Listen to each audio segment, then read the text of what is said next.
Greetings all, FerrariMan601 here. Recently, on one of my videos, I got a comment courtesy of loyal friend of the channel and great SimTuber in his own right, SingleRacer. And he asked a very simple question. Between this car and VRC's Formula North America 1999, which one is more difficult to drive at the limit? Well, those of you who know what this car is, it's the RSS Formula 2000 V10, and I have featured it limitless times on this channel. Of course, it is based on the 2000 Ferrari F1 2000 Formula 1 car. The VRC car, the Formula NA 1999, is based on the 1999 Reynard 99i kart machine from the old Champ Car series here in America. Now, these two cars are very different from one another. They were built for two entirely different disciplines, and they have completely different configurations.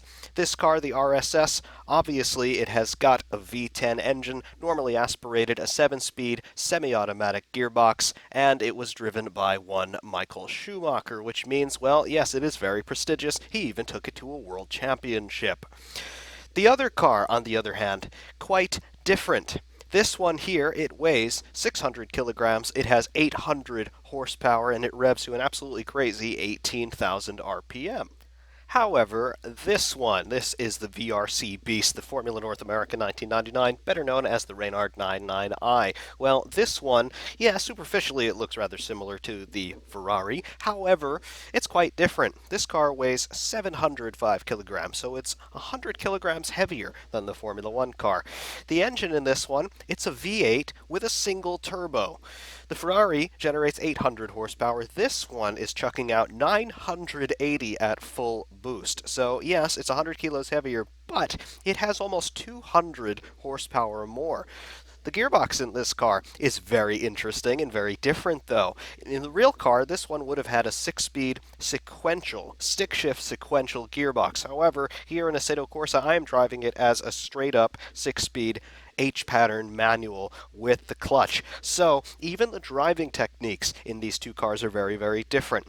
In the Ferrari, of course, you can do left foot braking all day. You're not touching the clutch unless you're just starting or coming to a stop, and it's just paddle action on the steering wheel. This car, though, the way I have it configured, it means you've got to actually pedal it. I am using all three pedals all the time with the 6-speed shifter. There's heel-toe action going on and ambidextrous braking as well.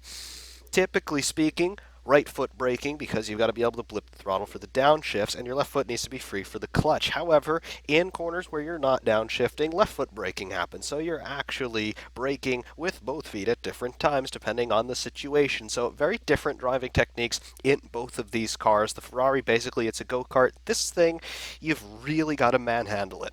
Very different technologies in both of these cars, very different driving techniques. But I would say, from a driving standpoint, they're both equally challenging because you have to understand each of them to the best of your ability in order to really take advantage of what they're capable of delivering. However, it did get me thinking as well, SingleRacer's comment. I do know which one of these cars is going to be faster than the other, but I've never quite put them head to head. Let's find out what those results may be.